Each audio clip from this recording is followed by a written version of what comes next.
जेसेबां दिन सरकारनिफ्राय बेखौ लांनायखौ बन्द खालामा एसेबां दिन माने जोङो सोमावसारबाय थागोन बिनि बिरुद्धे सोमावसारबाय थागोन बे गासैबो क'क्राझारबासि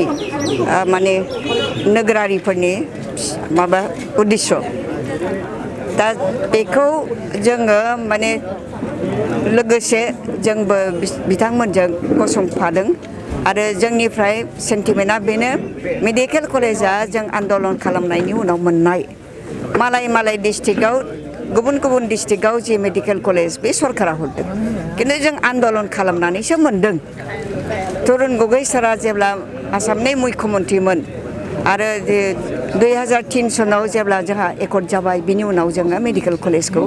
फाउन्डेसन खालामदों बे जोंनि आलादा जिनिस जोंनि बयनिबो दाबि जोंनि सारा बिटिसिनि मोनसे दाबि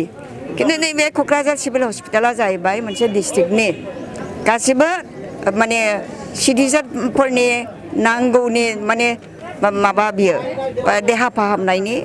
फाहामसालि बेखौ लानानै मेडिकेल कलेज सालायनो थांनाया बिसिबां माने ग्रहणजोग्य बिसिबां नाजावथाव जादों बियो बे माने सरकारनि सरकारा कापुरुस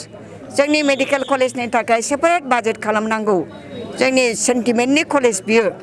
सेपारेट बाजेट खालामनानै बिनि मेसिनारिफोरखौ लाबोनांगौ डाक्टार एपइन्टमेन्ट होनांगौ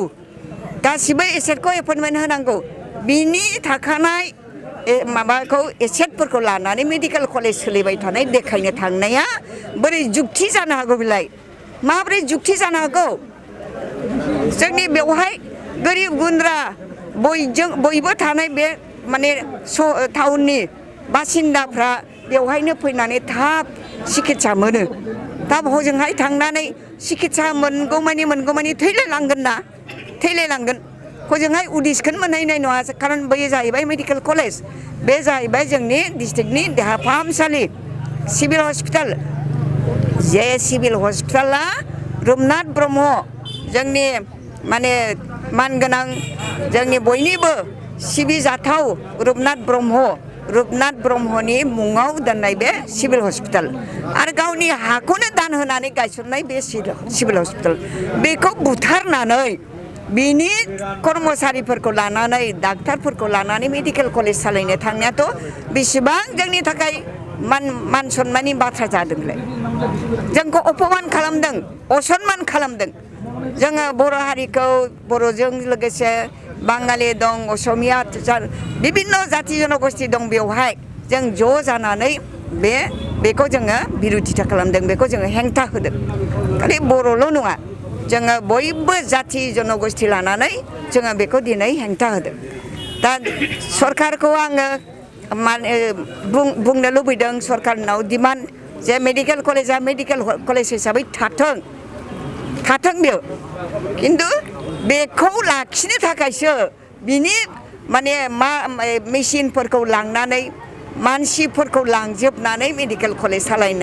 सालायदों होननानै देखायनो नागिरनायासो मान सन्माननि खोथा बिसोरनि सरकारनि मान सन्माननि खोथा गतिके सरकारा मेडिकेल कलेजखौ माने वेल इक्विप खालामनांगौ मोजाङै सालायनांगौ आरो बे सिभिल हस्पिटालखौ सिगाङाव जेरै दङमोन बे स्टेन्डार्डआव दोनफिननांगौ